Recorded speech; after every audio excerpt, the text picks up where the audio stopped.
Yes, monitor, I shall do your bidding. Hook you up to a fast gaming PC, you say. Yes, yes, I will. Here's a good one. What's the difference between my dream monitor specs and the specs of the Samsung Odyssey Neo G8? Absolutely nothing. Get it? Okay, but seriously, Samsung sponsored this video, and once again, I would have done it anyway because this thing looks absolutely amazing. 4K, 240 hertz, 1 millisecond response time with an IPS type panel, HDR 2000 nits peak brightness with a mini LED backlight with over 1,100 local dimming zones. This promises to be the gaming monitor. Whew, that's a tight curve. This is 32 inches, 1000R, which means it is designed for that gamer posture. Gonna be right here, full immersion, ladies and gentlemen.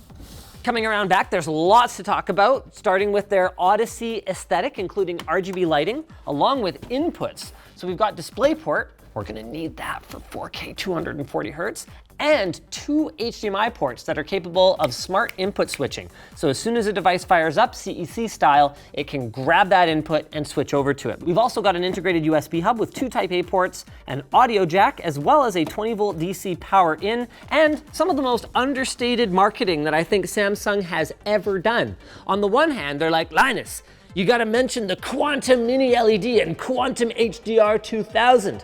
And on the other hand, they're like, yeah, it's a color display unit. It's not technically wrong, I just think marketing would rather talk about quantum matrix technology. Pretty simple install process. You just put this puppy in here, right? And screw it in. And this is fun. If you don't wanna use the included stand, you've got a VESA bracket included in the box, which is kind of a necessity for curved monitors like this one. That's a nice screwdriver. Thanks. Someday, it will be available on lttstore.com someday. Whew. Got your height adjust, got your swivel, got your tilt. Oh wow, look at that. You got pivot too. Very nice, very nice. I can't say that I would be that into, oh okay, it can go almost straight at the bottom. So it's kind of like, wow, it's like it's lording over me. Yes, monitor, I shall do your bidding. Take that, Andy. Always remove the peel. Otherwise, maybe fire. Also, is this a 140 watt power brick? Woo, that's your G rating, baby. That's a lot of power, but what do you want? It's crazy powerful. Assuming that it'll turn on at some point. Oh no, it's not a joystick, it's buttons down here. Okay, well, that's fine. That seems to work pretty well. Okay, hey, there we go. I mean, viewing angles on this are not bad though. The first thing we need to do though is find out if the 240 hertz selection is there. It is not. I have no idea what's involved in running at 4K 240 hertz. Like, to my knowledge, there's nothing else that approaches this in terms of bandwidth. Comes with a DP 1.4 validated cable, supposedly. It says 8K on it. Oh, yeah, maybe there's like an overclock mode that you have to enable. Oh, refresh rate, can I? Oh. Well, there's your problem. Let's play around in the OSD a little bit here. We've got support for adaptive sync. It's FreeSync Premium certified, and let's see. Also G-Sync compatible, very nice. Oh, that 240 hertz is so smooth. Oh, how's haloing around the mouse? Out of the box, you can see the cursor doesn't have the full brightness on the dark areas of the screen, but they opt to dim the cursor rather than blow out the black areas around it, which is probably a smarter move. That's always going to be a challenge when you're using full array local dimming, but unless you use full array local dimming, you're not going to be able to hit like 2000 nits peak brightness. It's just not possible.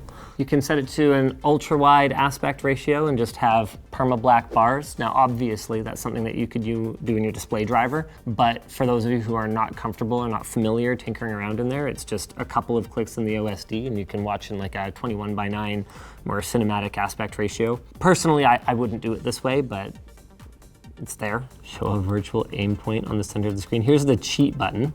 Hell yeah. You're welcome. There's front lighting. Oh, there it is. Okay, that's not too distracting. All right, all right. And then the back is quite a bit brighter. Oh, I had thought this would be RGB, but this is just an accent piece. Okay, that's cool. Then if you turn on Core Sync, it'll match the color at the back with the color of the content on the screen, so it'll kind of light up the wall behind you. I would say it works best with a white wall, so if you don't have one, then probably not gonna be the greatest experience, but hey, you might have a white wall. I'm at 35% brightness in a lit studio, and this is bright enough. This thing might be actually insane. I don't think I have ever seen anything like that before. This is bananas bright at 100%. Let's go to something bright but somewhat reasonable, maybe like 65. 65. How do you feel about that, David? That looks fantastic. It does look fantastic, don't it? Normally your calibration report is a slip of paper in the box, but apparently Samsung has just built it right into the display, which kind of makes sense from a workflow standpoint at the factory. Local dimming, here we go. Auto. Automatically turned on and off based on whether the content is HDR. That's actually really smart because I wouldn't necessarily want to use local dimming in SDR. This has enough innate contrast that you wouldn't really need it. I suspect what PC AV mode is doing is it's using either 0 to 255 values for black or what is it, 16 to 235. And that just is dependent on the device that you have plugged in. So if you were to plug in something like a Blu-ray player, you might actually switch it over to AV mode. That's pretty much it. Other than that, it's time to experience this thing. Overcooked. Just kidding. I want something with HDR, so... Oh, cool. Samsung gives the option to update software on a USB device. That's something that's not actually that common on monitors, and that's a really good thing. Maximum luminance, 100%. And we are barely making it above 120 FPS. This is almost as fast as it gets, and hey, but if you want to be ready for the rumored next-gen GPUs that are coming out, oh, the experience is definitely better on Axis.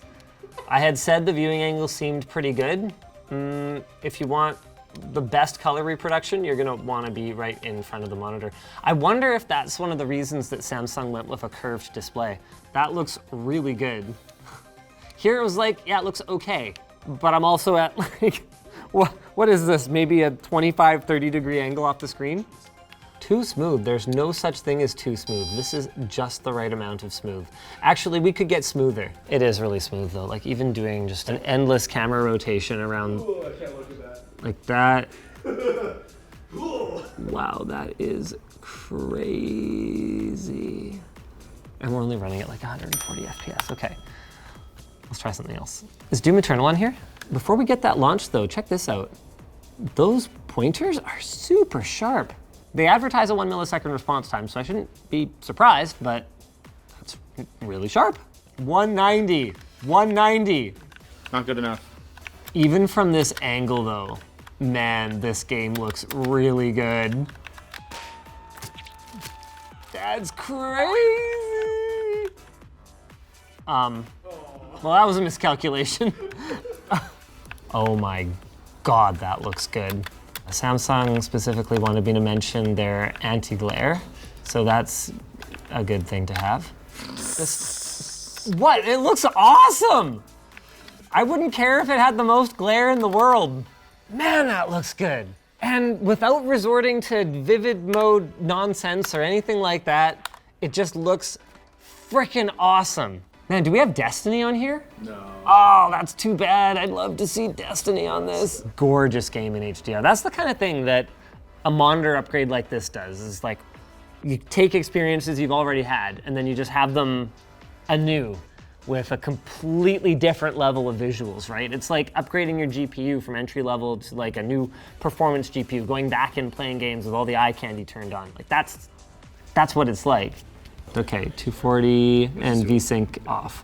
Are we still at 90 frames per second? How does that even make sense? I mean, it's a good looking game. Say what you want about the arcadey feel or whatever else, but you cannot criticize how this game looks, especially on a good monitor. Okay! Hey look, two of the same character model, like right next to each other. You'd think they'd have logic for that. It doesn't matter, you're driving by them. Yeah. What kind of monster pauses and looks at the crowd in Forza? Well, these two are right next to each other. I mean, come on.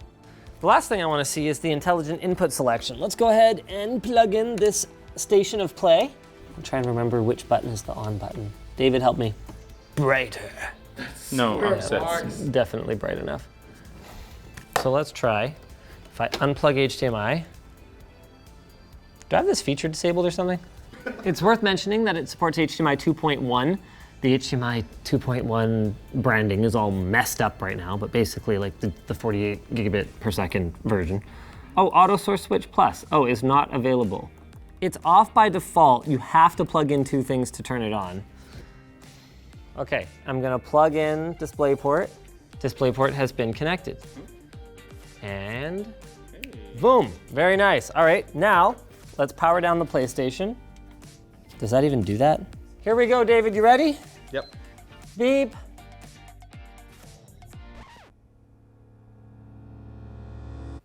Hey. All right, and all it'll cost you is everything. $1,500 US. What do you want? 32 inches, 4K, 240 hertz? If you can afford the GPU to drive it, well, there's one of two options. Either you spent all your money on a GPU to drive it, or you can afford this no problem. And you can definitely afford to subscribe to Short Circuit. Thanks again to Samsung for sponsoring this video. The G8 is coming soon, available across various regions throughout June, and you can learn more at the link down below. Thanks to you for watching it.